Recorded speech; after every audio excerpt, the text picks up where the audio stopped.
Hello and welcome. I'm Cynthia Miller, and today we're going to paint some leaf cutouts. I called this my leaf collection. And what I've done is simply create some templates in rather thicker paper so that they stand up. You can use cardboard or you can use your art paper that you use for watercolor. And I only do this because I want these cutouts to last. I can use these next year as well, and I can use them for different projects. So all I did was put a nice uniform blue background. You can do green or blue or whatever color you choose. And as you can see, it's dry, and I'm tracing the leaves on that color. And what I'm doing is building a little bit of a color sheet as I go, because I love the fall colors. So I chose a lovely deep red for this one, and I'm putting it on very light. So that means I've diluted it with lots of water. What I want to do is just use some shades of paint at different saturation points. So diluted means there's lots of water. Saturated means there's not so much water. So you have a greater vivid color in the pigment. And so the first layer really is the diluted layer. So as you can see, I'm sort of spreading this color around because I decided it was a little bit dark. So it's really an exercise in finding that balance of water that's mixed with your pigment. And I'm just, I love these brushes because it holds on to the paint. I've used only the paint that I put on with the first application, I believe, and I've just kind of spread it around with the moisture in my brush. So just go through each leaf. We're going to do one leaf at a time, and we're going to put on a different color for each leaf. And you can use the brush strokes that sort of imitate the leaves, or sorry, the veins in the leaf. So the veins that go from the stem out to the end of the leaf. And I think by using those stroke marks to show that, you'll have a little bit more realistic look of those leaves. And here I've just used a tissue to blot up a little bit of the color. I'm starting my second leaf, and so this is a different leaf than the first one, and I'm putting it at a different angle. And I'm not really doing the pencil lines too heavy, but I do want to see them so that I can paint them in. So I'm not really doing anything fancy when I'm painting. I'm just getting that difference between having a diluted color and a more saturated color, but it's the same color from layer to layer. So I'm mixing up the blue that I like and the green that I like, and so I'll put the names on the board here, but basically you just choose your colors, the ones that you like, mix them together, the blues and the greens, to get this lovely teal color. And again, just going on with very diluted brush strokes. This is an oak leaf, and there's many different shapes of leaves if you want to make more. I only did 4 for this one, but certainly have fun with you could even take some leaves from nature if you brought back a handful of leaves, and you could trace them and make them the exact same shapes as you found on your walk. But basically there's, yeah, like I said, nothing fancy, just putting a very light layer of the bluey green teal color next.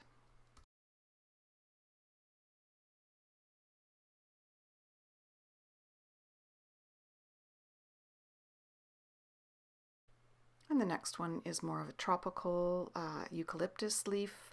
I know you find them in California too, so on the West Coast. And I just wanted to have a different shape here. I don't necessarily have a lot of these ones in my neighborhood, but I wanted to add a bit of contrast to the shapes that we do have here. So again, I'm looking at my colors. I think I'm going to make this a really lovely sort of purpley color. So just sharing my colors here. I've got the red, mixing it with the purple, and I'm getting a really lovely kind of a plum, deep plum color. And again, just using the different saturation points of the paints mixed together. So again, just the first layer, lots of dilution, lots of water, Nothing fancy really when we're painting these. They come together quite nicely. But you can see the paint strokes are back and forth on this long leaf, just to give it that sort of highlight in the center, deeper shades at the ends.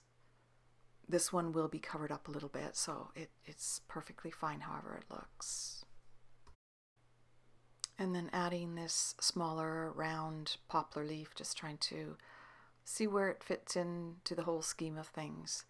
So I'll use these 4 templates 3 and possibly 4 times as I build the layers from diluted to more saturated. And that's what gives this painting its impact, I think, is the further away leaves are light and the ones that are closer are more vivid. And so make sure that when you do finish it, those vivid colors are on top. And I think that that's really the impact that this one makes.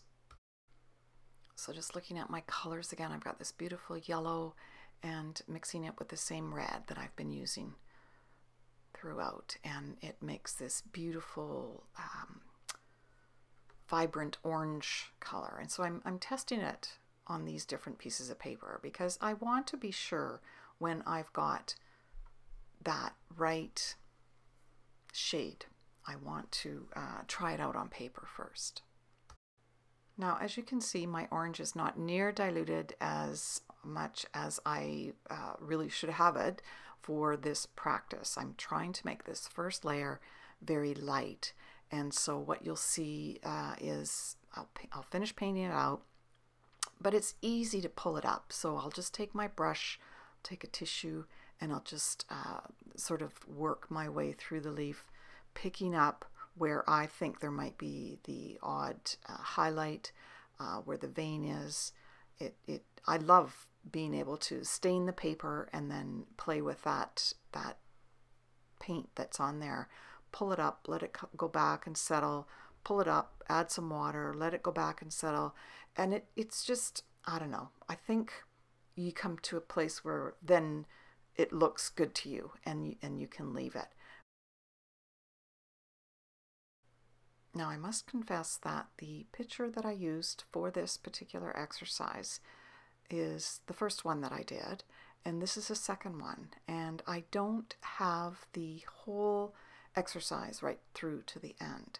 What I'm trying to do is explain how it's done, and I don't want to sort of bore you with this because there's not a whole lot of any more technique to this. You just keep adding a layer, and it's all about the composition, where you lay your leaves, and the whole exercise of putting the light on first and then gradually bringing that saturation point up to the more vivid colors that you see.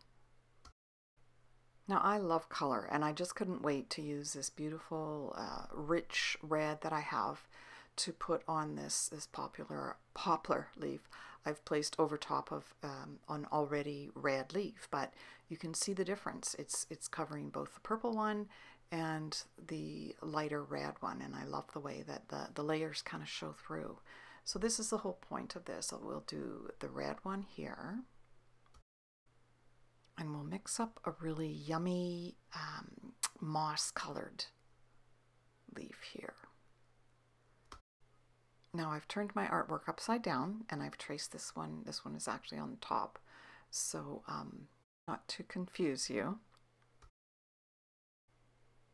And then we've added another eucalyptus with the purple shade, and that's at the top.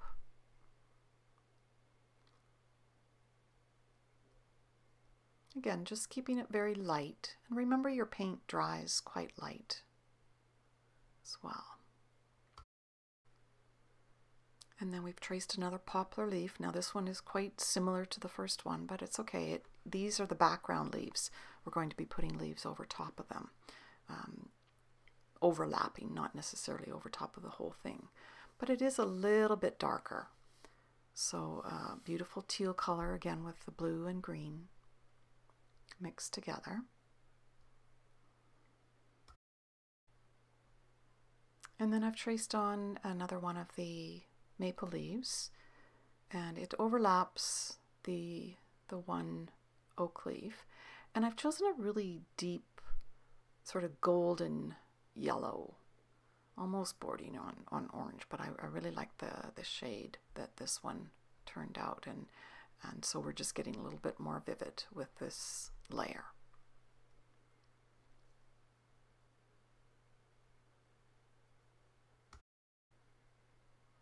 So make sure that you let your leaves dry in between overlapping them. I've traced another of the eucalyptus on here, and it's overlapping the poplar leaf right under the maple leaf. And you know, with the cutouts, you can sort of move them around before you paint them and sort of play with your composition a little bit. If you have to use one more to fill in a spot, then by all means, just create your masterpiece. Next one going on is another maple leaf, and just overlapping that over top of the eucalyptus and the two oak leaves. I really like this color. It's kind of a little bit bright, but kind of like moss as well. Now you notice I have my artwork on a board. It's taped down.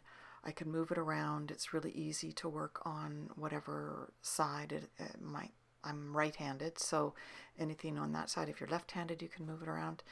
I really recommend this because it, you know, if you want to even put any more detail into it, you can actually put it on your lap.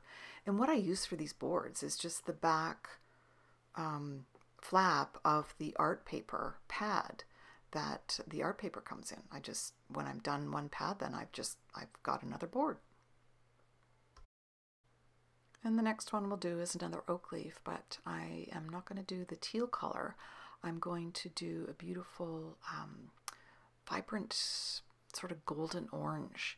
And you'll see it goes over the light red. I love the way that these just kind of layer on, and whatever is underneath shows through. And so, yeah, we've got an orange one here.